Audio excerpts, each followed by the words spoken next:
હર હર મહાદેવ બધા મિત્રોને. તો ફાઇનલી સવાર પડી ગઈ છે અને ટ્રેન જે ચાલુ જ છે. જે આપણે ઘણા દૂર સીવી કર્ણાટકથી અત્યારે જો ટ્રેને પાટો બદલ્યો અને બીજા પાટા ઉપર ચડી ગઈ, કારણ કે આગલે આ પાટા ઉપર એક ટ્રેન ઊભી છે. અને જો સવારમાં બાળકો જોગિંગ કરવાનું ચાલુ છે. જે પણ પાટો બદલે છે, કારણ કે જે આગળ પણ એક ટ્રેન ઊભી છે. એ ટ્રેનને પસાર કરી અને આપણી ટ્રેન આગળ થઈ જશે. આ સવારનો નજારો જોવો આ બાજુનો.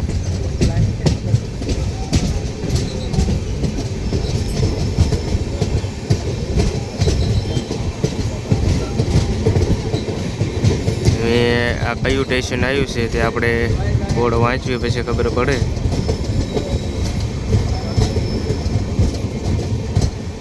સાંગલી, આપણી સવાર સાંગલી રેલવે સ્ટેશનમાં પડી છે. ગાડી સાંગલી રેલવે સ્ટેશને ઊભી રહેશે. સાંગલી રેલવે સ્ટેશને અત્યારે ઊભા રહ્યા છીએ. જો આપણી પાછળ આપણી ટ્રેન છે. અત્યારે મહારાષ્ટ્રમાં છે. આપણી ટ્રેન અહીંયા ઊભી છે સાંગલી રેલવે સ્ટેશને.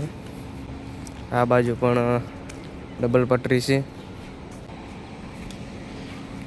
આપણી સવાર સાંગલી રેલવે સ્ટેશને પડી છે. જે અહીંયા સાંગલીથી 120 કિલોમીટર જેટલું બેલગાવી છે. આપણે બેલગાવી જવાનું છે અને અહીંથી તકરીબન 126 કિલોમીટર જે છેટું છે. ટ્રેનમાં સફર કરવાનો છે. તો આપણે ટ્રેન હાલતી થાય એટલે આપણે ટ્રેનમાં બેસી જવી. ટૂંક જ સમયમાં ટ્રેન ચાલુ થાય છે. આ સામેથી માલગાડી છે જે રિટર્ન ચાલી આવે છે. જે સામે જે માલગાડીના જે ડબ્બા પડ્યા છે ને તેને આની સાથે કનેક્શન દેવા માટે કનેક્ટ કરશે. અને સામેથી જો એક ટ્રેન ચાલી આવે છે. આ સાંગલીનું રેલવે સ્ટેશન બહુ મોટું છે. જો આ બંને ટ્રેનો જોઈન્ટ થવાની છે, એટલા માટે આ ટ્રેન પાછી માર્યા છે. અને આપણી ટ્રેન જે બાજુમાં જ છે, જે રેડ કલરની છે, તે અત્યારે ઊભી છે. અને આના નજારા કેવા છે તે હમણાં ચાલુ ટ્રેને જોઈ કેવા નજારા છે બધા. આના ખેતરના અને આના સિટીના કેવા નજારા છે. તો હમણાં આપણે ચાલુ ટ્રેને બધા નજારા જોઈ. આગળ ક્રોસિંગ હોવાના કારણે ટ્રેન અત્યાર સુધી ઊભી હતી. અને ક્રોસિંગ વી ગયું છે એટલે ટ્રેન ઉપડવાની તૈયારી છે. સવારમાં બધા માણસો જો ચા પણ મીન્યા છે પીવા. અહીંયા ચા ટ્રેનમાં પણ આવે છે.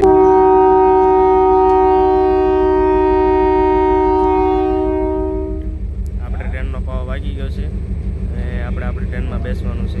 જો ક્રોસિંગ વી ગયું છે, આ બાજુથી આ ટ્રેન વહી ગઈ છે એટલે પછી આપણી ટ્રેન ઉપડવાની તૈયારીમાં છે. સવારના જો 6:41 ટાઈમ થયો છે. આપણે સાંગલી રેલવે સ્ટેશનમાં અત્યારે જે ઊભા છે. પોલીસ કર્મચારીએ પણ સીટી મારી દીધી છે કે અંદર બેસી જાઓ બધા, ટ્રેન ઉપડવામાં છે. તો આપણે પણ ટ્રેનમાં બેસવા આવી ગયા છીએ. ટ્રેન ઉપડે એટલે અંદર બેસી જવી. ફાઇનલી આપણી ટ્રેન ચાલુ થઈ ગઈ છે.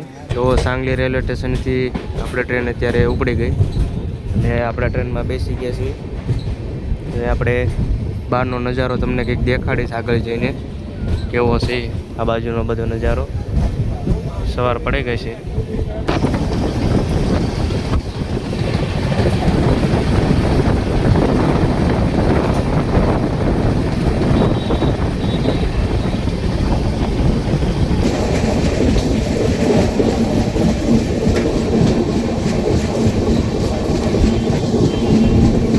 સવારનો નાસ્તો આપણે જો હું અને વિક્રમભાઈ નાસ્તો ચાલુ કરી દીધો છે.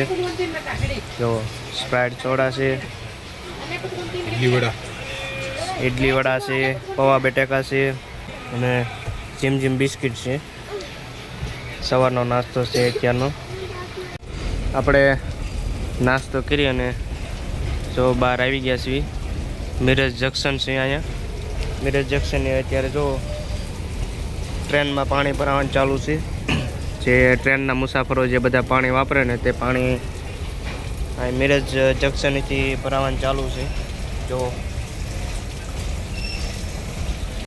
જો આ બાજુના ખેતરના નજારા જોવો તમે ખાલી. આ બાજુના નજારા જોવાની કંઈક અલગ મજા છે. અને આ બાજુની માટી બધી કાળી જ છે. જો આ બાજુ શેરડીનું વાવેતર બહુ વધારે છે. ખેતરે શેરડીનું વાવેતર છે. આપણે મિરજથી ટ્રેન ચાલુ થઈ ગઈ છે અને જો અહીંયા લગભગ ખેતરે શેરડીનું વાવેતર છે હરેક ખેતરમાં. અને ઘણા ખેતરમાં હળીને શેડ કરી અને મૂકી દીધું છે. જો અહીંયા એક જગ્યાએ હળવાનું પણ ચાલુ છે.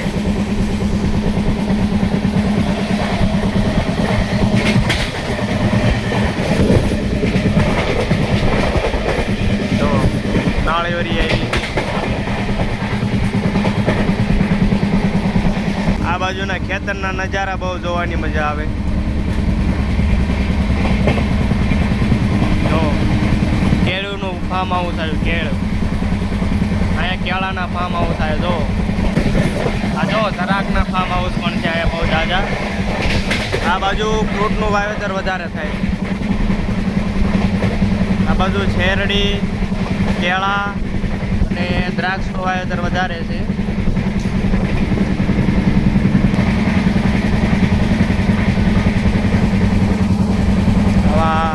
જો આ બાજુ થોડીક ધારું આવી. ઊંચા નીચા ખેતર આવ્યા છે આ બધા. પણ આ ઊંચા નીચા ખેતરમાં પણ શેરડીનું વાવેતર વધારે છે. સૌથી વધારે શેરડીનું વાવેતર આ બાજુ થાય છે.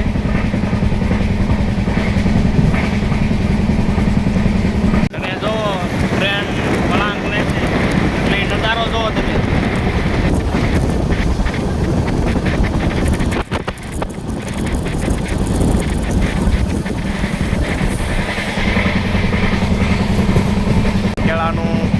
આખા ખેતર છે.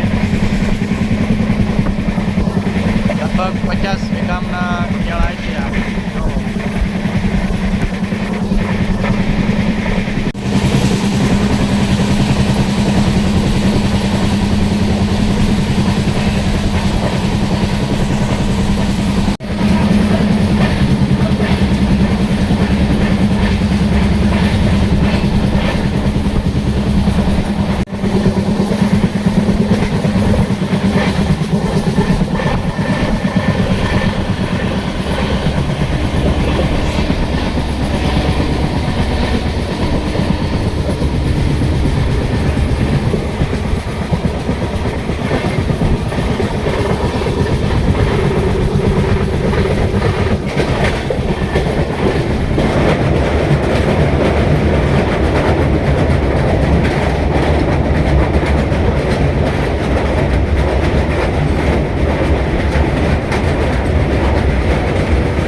આપણે ફાઇનલી બેલગાંવમાં પહોંચી ગયા છીએ.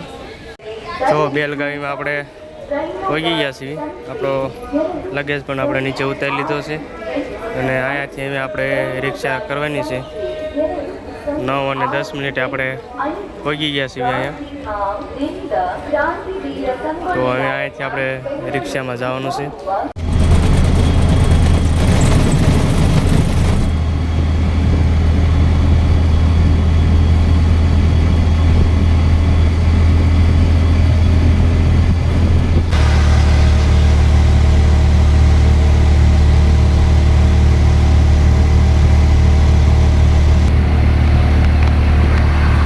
આપણે જે જગ્યાએ પહોંચવાનું હતું ત્યાં પહોંચી ગયા છીએ.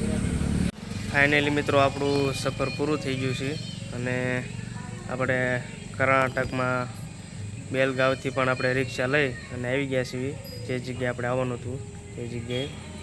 તો સારું મિત્રો, આજનો આપણો ટ્રાવેલિંગનો વિડીયો એટલો જ. આજનો એક નવો બીજો વિડીયો આવશે તે વિડીયોની રાહ જોજો. તો સારું મિત્રો, જય જવાન જય કિસાન.